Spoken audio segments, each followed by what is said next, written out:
Hey, how much do you know about drinking culture here in Japan? You may have heard or read about how integral drinking is to both social and professional life here. You might know about nomikais for work, or bars or restaurants that offer nomi hodai. I bet most of you can name the more popular brands of Japanese beer, and of course, everyone knows about sake. But it isn't until most people come to Japan for the first time that they find out about shochu. That's why today we'll be talking about shocking shochu. 4 things I was surprised to learn about drinking in Japan.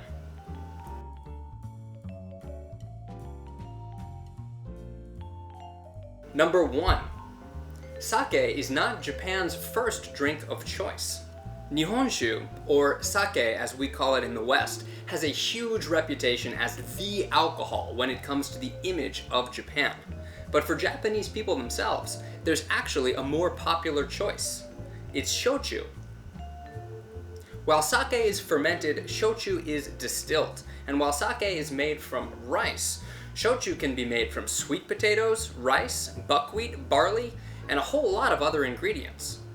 The alcohol content isn't as high as some other distilled spirits. But while vodkas and other distilled liquors are distilled multiple times, shochu is only distilled once, which is a big part of the reason for number 2. A popular way to enjoy shochu is by cutting it with water. While catching the bartender watering down your drinks is grounds for anything from a refund to a fist fight in the West, in Japan it's actually very common for people to drink shochu cut with either hot or cold water. Because shochu is only distilled once, the flavor of the base ingredients remains stronger.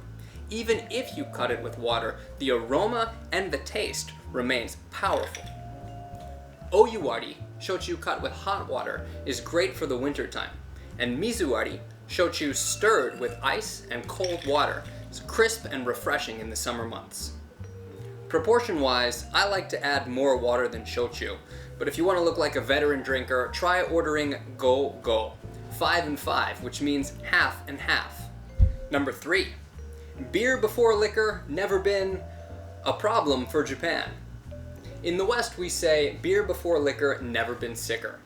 Partly because if you're already a little bit buzzed off of beer when you start hitting the harder stuff, it's easier for things to get out of hand. But here in Japan it's toriaizu nama. I'll start with a beer.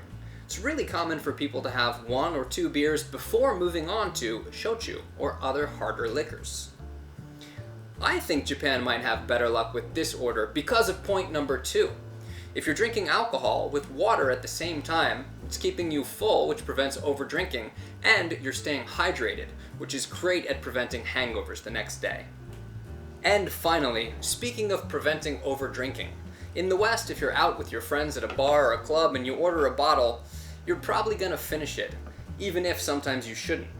But in Japan, you can just make it a keep. Number 4, the keep system. A lot of restaurants in Japan offer a keep service. If they do, just buy a bottle, drink as much as you want, and when you're done, just write your name,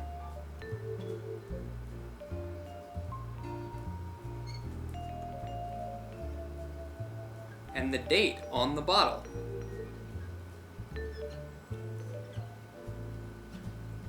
And then it goes back on the shelf where it waits for you until your next visit. However you enjoy it, shochu is a unique drinking experience. And if you're looking for something fun, modern, and authentically Japanese, whether at home or abroad, you've gotta try shochu.